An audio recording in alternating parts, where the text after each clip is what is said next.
Nous sommes toujours dans le broker du jour et à présent nous allons parler des market movers en Europe avec vous Antoine Fraisse-Soulier. Alors oui, on va commencer par le CAC 40 comme toutes les semaines. Le CAC 40 qui la semaine dernière est resté stable, il a grappillé 0,2%.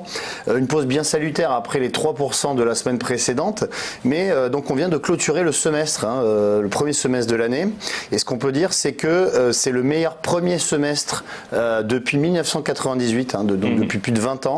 Le CAC 40 a performé de plus de 17% sur le semestre, donc c'est une très bonne performance. C'est essentiellement dû au discours des banquiers centraux qui sont restés très accommodants, notamment Jérôme Powell, le président de la Fed, qui donc en début d'année a annoncé qu'il allait baisser les taux. Bien sûr. Puis Mario Draghi aussi, qui a dit que le prochain mouvement sur les taux ne serait pas forcément une hausse de taux, donc probablement comprendre que ça sera une baisse. Une politique accommodante en tout cas. Voilà, très accommodante. Et on a aussi des tensions commerciales qui se sont un petit peu apaisées, et notamment, et donc ça a permis au CAC et aux indices mondiaux d'inscrire encore la semaine dernière de nouveaux sommets. Et donc, par conséquent, on va dire que les investisseurs ont chaussé leurs lunettes roses sur les marchés. Alors ça, c'est pour le CAC 40. Il y a également un autre market mover. Il s'agit du coup du rachat d'Altran par Capgemini. Voilà, c'est ce qui a fait l'actualité en France la semaine dernière, puisque effectivement la plus importante société de services informatiques, Capgemini, a lancé une OPA amicale sur Altran. D'environ 3,6 milliards d'euros hors dette. Avec la dette, ça revient à peu près à 5 milliards d'euros, ce qui est considéré comme une acquisition stratégique par les marchés, puisque Capgemini va pouvoir mieux rivaliser avec son concurrent direct américain Accenture pour le déploiement de la 5G.